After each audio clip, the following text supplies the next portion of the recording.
Notes on cleaning and maintenance are on page 7 of your warranty card.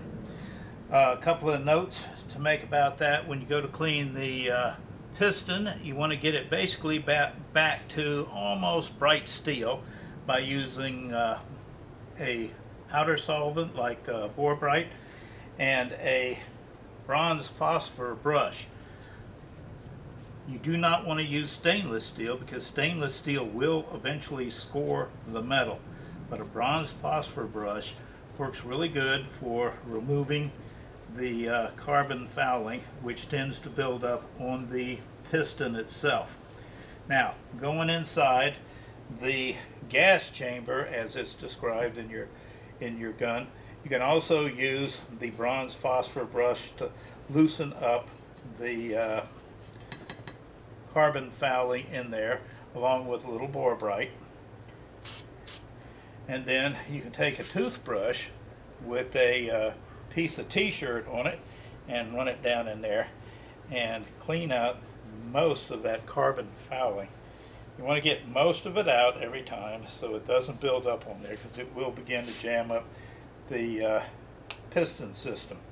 Also, if you take a close look, you can see that there are a pair of holes in there which are actually vents that are cut all the way through to the bore of the shotgun. It's important that you keep those vents clear by running a pipe cleaner into those to make sure that you don't have accumulated carbon fouling or pieces of wadding that tend to catch in there and jam up some of the flow of the gases required to operate the gun. As far as cleaning and lubrication, a few steps are mentioned on page 7 of where to clean and where to apply a light sheen of gun oil to leave the gun lubricated. You want to be very careful not to leave too much in the gun when you get done, but you do want to leave a light sheen of oil in and outside the barrel and basically all the moving parts to prevent any rust in the future. There's no description how to take the magazines apart at this point, so it doesn't look like they're recommending that you do that at this time. So I'm going to go ahead and finish cleaning up. Also, while I'm doing that, I'm going to make sure that the outside thread area of the choke is clear, and I'm going to make sure that the area inside the barrel where the choke is inserted and locked in is also cleaned and lubricated. I'm going to put all that back together before I actually finish doing the barrel and a light lubrication and everything else. When you look at your bolt, you want to make sure that the extractor trawl underneath here is completely clear. If that gets jammed up, you're going to have a hard time unloading the gun.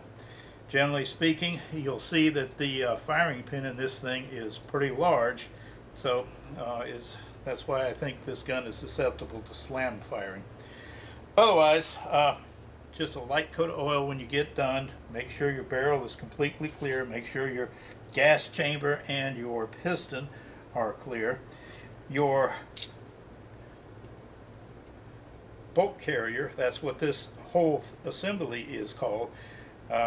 This part is not designated, but it is the forward part of the bolt carrier, and that's where the spring pushes against the mechanism to make everything work. So I'm going to finish cleaning this, and then we'll talk about reassembly. But the key thing is get the bore clear, get the chamber clear, get everything lubricated and cleaned lightly, and then we'll look at reassembling the firearm.